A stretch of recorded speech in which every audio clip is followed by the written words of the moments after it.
This is a message from the emergency alert system. This is not a test. The following message is issued by the request of United States government. Our planet is under attack by an unknown extraterrestrial force. All attempts to stop this attack have failed. Radiation levels have reached lethal limits. Seek immediate underground shelter if possible. Remain inside until you received other instructions from government officials. This is not a test.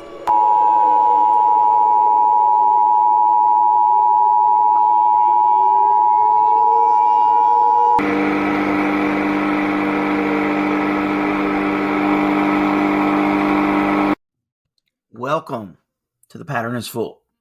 I am one of your hosts, Dan. Unfortunately, Dave won't be joining us tonight. He had a little something come up, and this is going to be a short episode, just to keep the flow going. We may be able to get in the studio tomorrow and do another recording, but for right now, I'm just going to give you some updates on some things we were going to do. Welcome back, Ghost Riders, and we are glad to have you. It's been crazy for the last couple weeks, but it seems like it always is nowadays. And that's one thing that I think is really cool, that now is like, there's always crazy shit happening. You can always find something that is like, when I was a kid, I dreamed this kind of stuff would happen, and it never did. So anyway, thank you to all of our listeners. I want to hit something really quick that was like really crazy over the last couple weeks. There's a website called Ventusky, and it's a VENTUSKAY.com. And it's a really cool like weather site that you can change things from feels like, temperature, radar, precipitation, satellite, clouds, wind speed, wind gusts, air pressure. It's like a tool that a meteorologist would look at and have access to. And it's really cool. And you can zoom in on your part and look at everything. But the cool thing is, here about 2 weeks ago, it appeared that this huge blob type thing was coming out of Antarctica, and it was headed toward South Africa, particularly a town called Cape Town. It was like this blob, and it was moving real fast, and it showed that it had like 8 to 10 foot waves, or 18-foot waves, like coming with it, going across the ocean. Now, when you dug down in the layers that you're available to, that you have like the tools with this, it was moving pretty fast, and I don't remember the exact speed, but it also showed that it was underwater. So whatever this blob was underwater. It was moving fast. This site also has live cams, so like they're like weather cameras or whatever. So you can like go to Cape Town, South Africa, click on it, and look at one of the live cameras. And when you looked at it, it didn't appear anything was happening. Before long, the blob was going to move up, and look, the path appeared to look like it was going to run into the east coast of the United States. Before that happened, it disappeared. Everyone said that this was an error, a software error, something wrong with the program that caused this. But it came back like a week later. Same type thing, different location, a little bit more toward the United States and South America. I missed the second blob. I wasn't able to see it, but there's all kind of videos. All you got to do is head to Google and put in Ventusky mysterious blob or whatever, and you're going to be able to see people that screen recorded this. Pretty wicked. You know, some of that theories out there are that it was an underwater ship that was just moving real fast. Not necessarily not of this world. It could have been a top secret military type thing, or anything top secret that we weren't supposed to find out about. Then again, it could have been anything interdimensional or not of this world as well. We don't know, but I have found that I like this Ventu Sky website, and I will be following it, and or I'll stay on top of it. It's really good. We're in the area where tornadoes and stuff were at the other day. I had this site up, and man, you're right on top of where storms are coming and all that kind of stuff. Anyway, pretty cool. Check it out. The most breaking news, I think, for this weekend coming up is if you live anywhere between, I don't know, Michigan, Wisconsin, and Louisiana, possibly are going to be see a aurora borealis this weekend. The sun released mass corona ejections, which is basically a solar storm. And for short, I think they call them an ECM,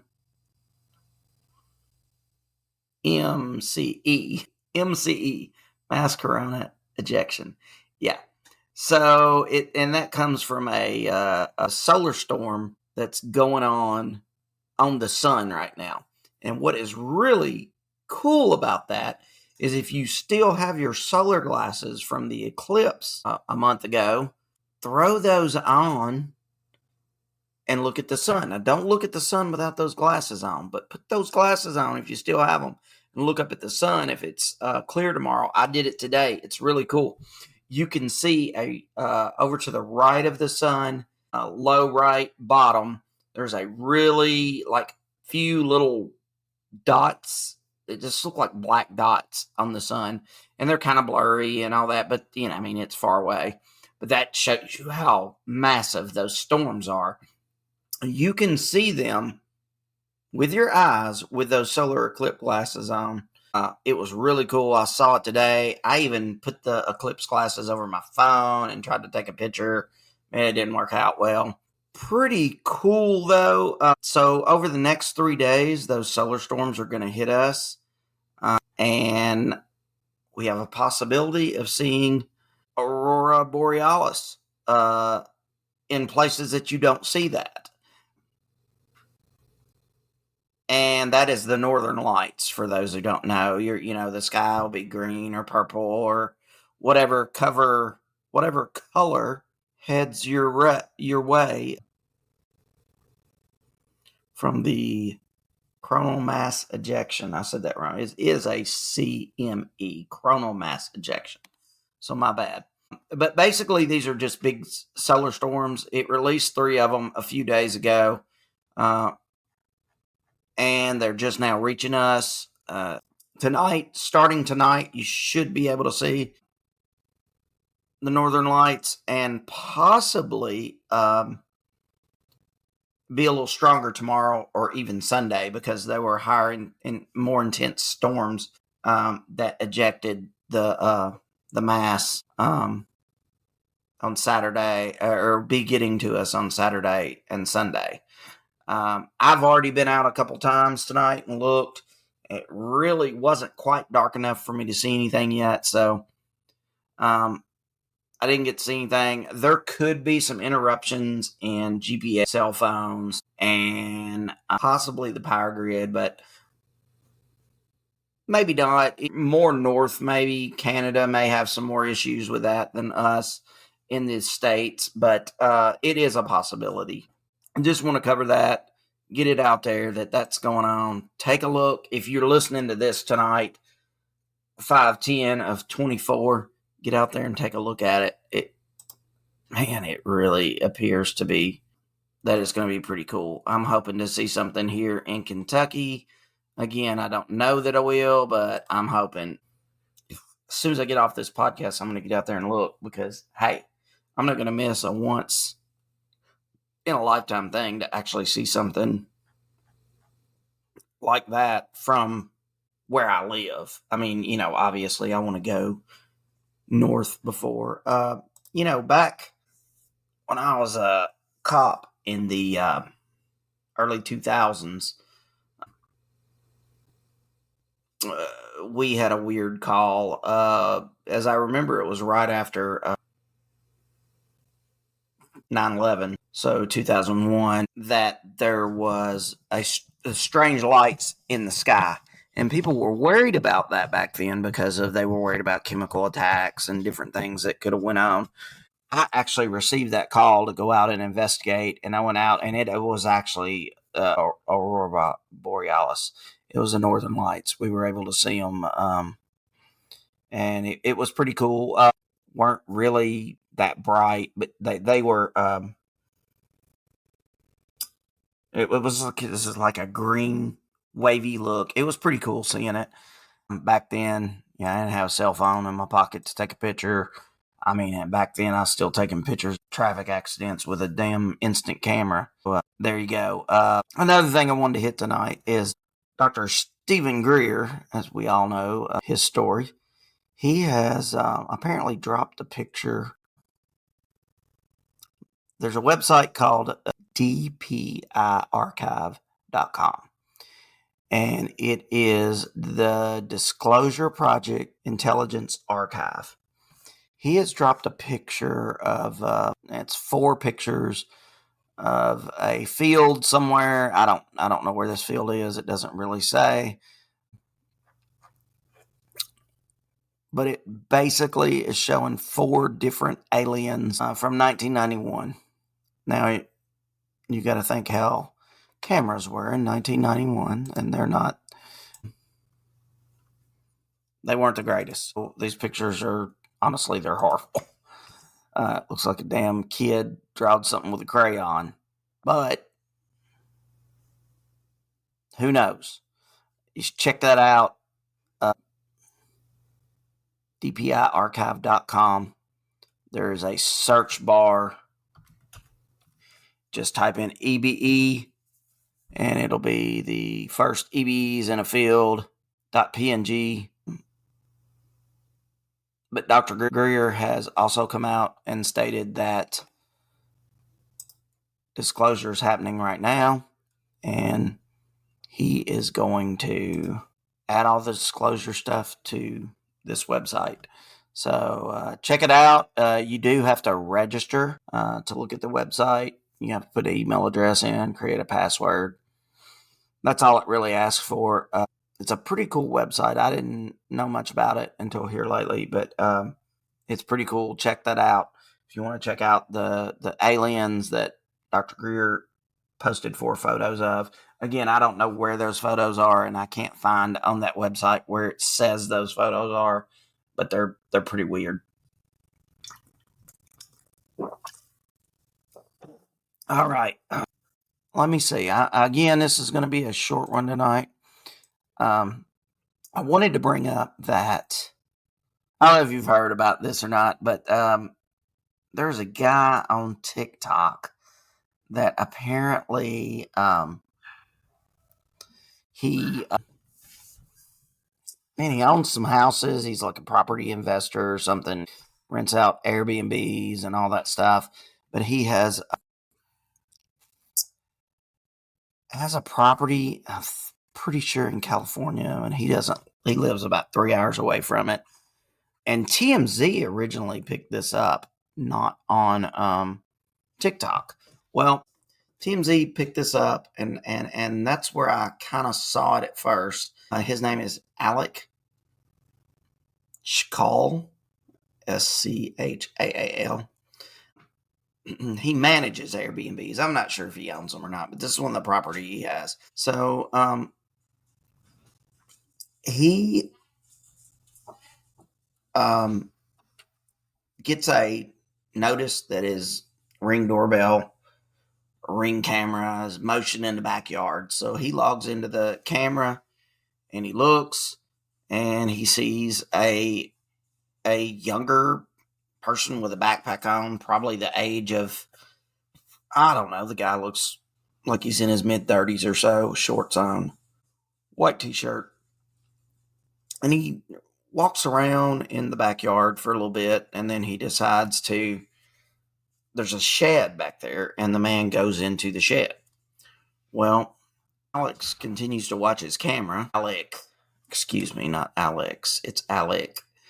And he never sees the man come out of the shed.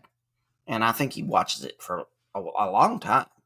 And he never sees the guy come out of the shed. He just, like, the guy's in the shed and he don't see the guy come out.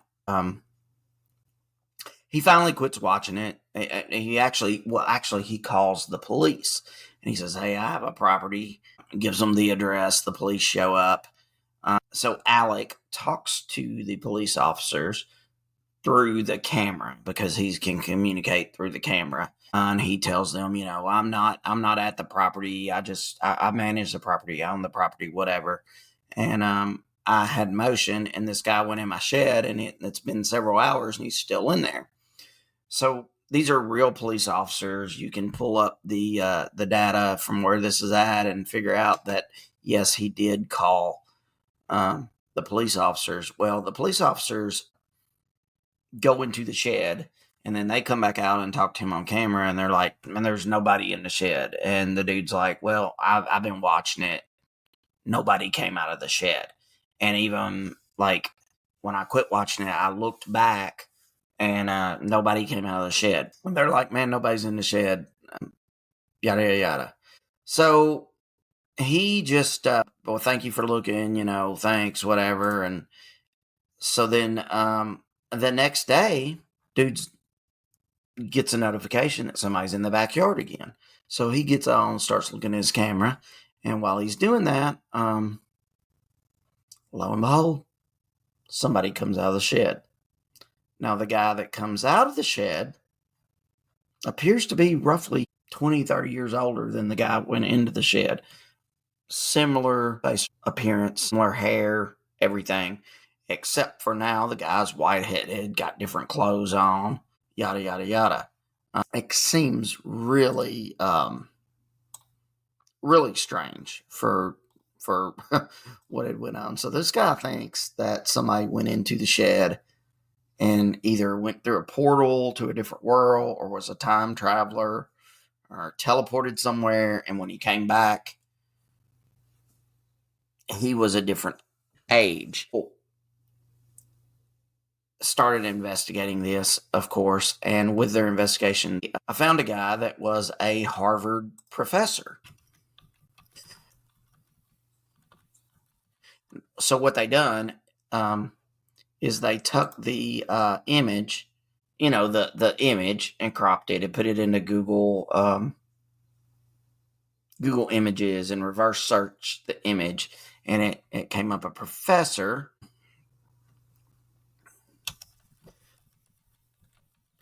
And I'm trying to find his name. I should have wrote it down, but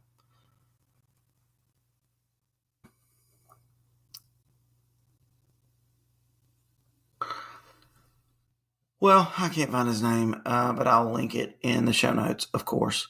By the way, on the website, there's going to be a new, when you go into show notes, there'll be a season 2 tab. And that's where all season 2 show notes are going to be. This guy, it comes back to like a Harvard professor that died in 2018. And man, he looks just like him. Now that also, he looks a lot like Stephen King too, the dude that come back through the portal did, supposedly through the portal. The weird thing about it all is that the Harvard professor had a Quora post about time travel. And that is really strange. The shed was in Florida, by the way. I'm just not sure where exactly in Florida. I said California earlier, but it was Florida. Really strange. I'll put the links to the TMZ story. You can find it all. Then you can look it up on TikTok, and you'll see everything I'm talking about. And you'll know. You'll be able to look up the professor. I did all that research on the professor and all that stuff, and it's crazy. He really does have a Quora account that he had created, and he asked questions about time travel. Rick Shire, is the professor's name. He was a professor at Harvard. Supposedly passed away in 2018. No idea if that's, anything like that. Yeah, that is so the wrong name. It is not Rick Shire. Sorry about that. That is not the professor's name. Somebody else that was investigating that. I'll put it in the show notes, though. Sorry for not having that information on that. I meant to. Anyway, thank you all for listening tonight. And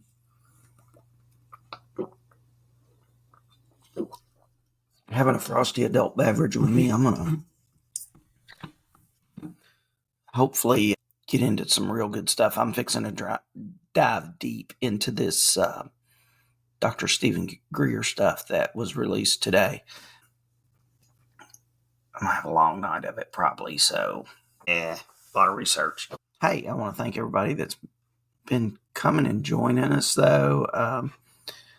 I've got you here. I got some stats, man. Y'all blowed us up last month, man. Like, couple thousand downloads. It was crazy. Top hits were the United States, Canada, and Japan. We appreciate you. I could break down the states. Kentucky and California, New York are top 30. So we appreciate y'all. If Dave and I can get together tomorrow, we'll be on here. He's got a really cool topic that he's done a lot of research on over the last couple weeks that is really cool. I've researched it too, but he's probably got more time into it than me, and it's really cool. It's something that happened back like in the 1800s. It's pretty cool to check out. Got a lot of Garth Brooks feedback from our last episode. Appreciate you. Anyway, hopefully we'll be back before 2 weeks. If not, in 2 weeks, we'll see you. Remember, same bat time, same bat channel. Follow, like, share, or TikTok, Facebook, X, Instagram. Pretty much everything is the Pattern Full Podcast. And then always check out our website, patternisfullpodcast.com. And hey, Ghost Riders, we appreciate it. Thanks for listening to The Pattern is Full, where we explore the unknown and mysterious phenomenon of our world. We hope you enjoyed this episode and your mind has been opened to the hidden patterns in this universe. Be sure to tune in next time as we dive deeper into the unknown. Don't forget to subscribe, rate, and leave us a review.